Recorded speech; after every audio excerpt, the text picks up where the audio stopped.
200 सालों से ज़्यादा हमारे ऊपर हुकूमत की है।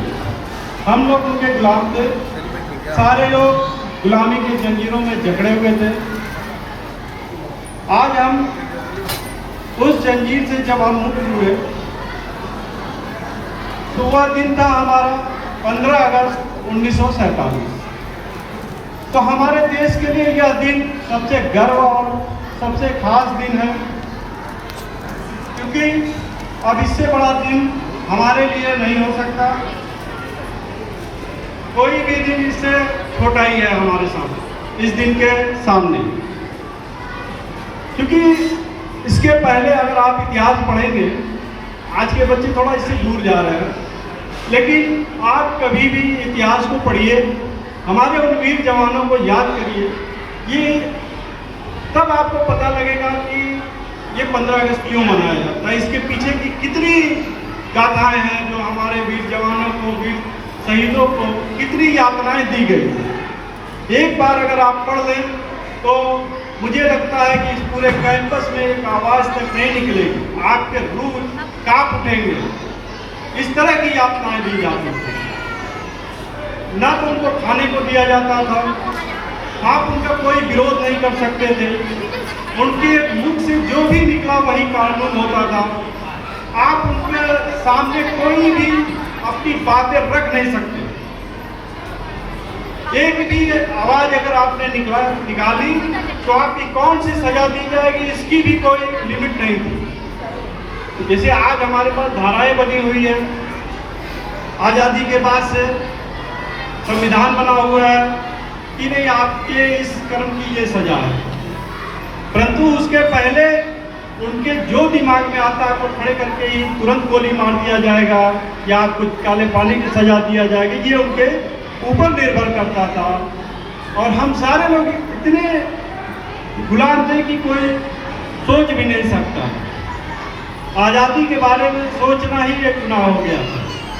लेकिन इन्हीं सब बीचों में सारे हमारे क्रांतिकारी इन्हीं बीचों में पैदा हुए और उन्होंने इनका मुकाबला करना शुरू किया, इनका खिलाफत करना शुरू किया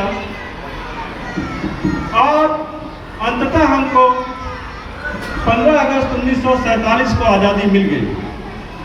तो आज हम जो लोग यहाँ एकत्रित हैं, उन्हीं वीर जवानों को, वीर शहीदों को नमन करने एवं उनको सच्ची श्रद्धांजलि और उनको याद करने के लिए हम सारे लोग एकत्रित हुए हैं और हर वर्ष हम लोग एकत्रित होते रहेंगे।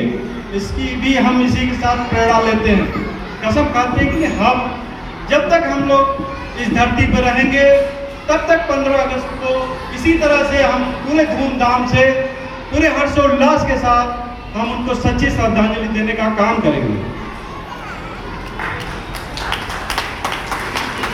यह तभी संभव हो पाया, यह उनके शहादत के बाद ही 1947 के बाद ही संभव हो पाया कि हम सारे लोग एक छत के नीचे कोई भी हम सारे लोग इकट्ठा हो सकते हैं कहीं भी। इसकी हमकी स्वतंत्रता है, हम अपनी बात रखने के लिए किसी भी मंच पे स्वतंत्र हैं। पहले हमें शिक्षा से वंचित रखा जाता था। शिक्षा से अगर हमारे बच्चे आज भी वंचित हो जाए तो हम आज भी गुलामी के जंजीरों में, इन बिजनेसमैनों के उसमें हम सारे लोग आज भी गुलाम हो जाएंगे। इसलिए शिक्षा के महत्व को सबसे ज्यादा जोर दिया गया है, जिसमें आप अभी विनय सर ने एक हमारे पिताजी के बारे में संक्षिप्त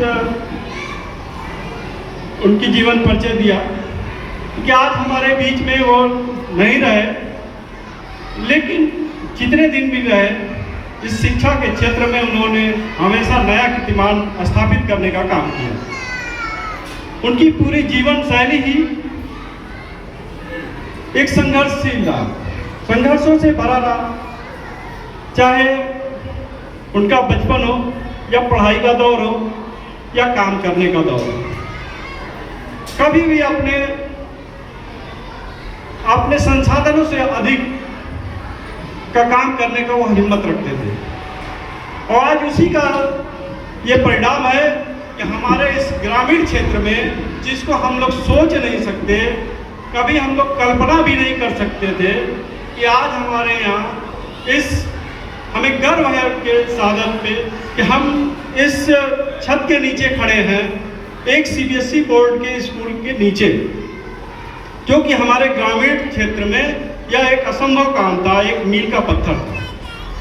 क्योंकि इसमें जब भी काम होता था तो बड़े बड़े कॉर्पोरेट के लोग काम करते थे, तो जिससे हमारे आम जनमानस के लोगों को इस सुविधा से, सारे लोग उस शिक्षा से वंचित होते थे। आज मैं उनको याद करते हुए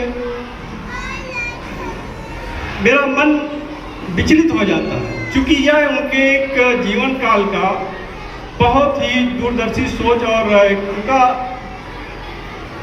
ख्वाब था कि हम अपने क्षेत्र को एक इंग्लिश मीडियम, ताकि हमारे बच्चे जो दूर दूर यहाँ से जा रहे हैं, घोसी, मऊ, आजमगढ़, जहाँ भी शिक्षा के लिए, तो हमने सारे लोगों का कहीं ना कहीं कुछ सहयोग किया कि बच्चे शिक्षित हों।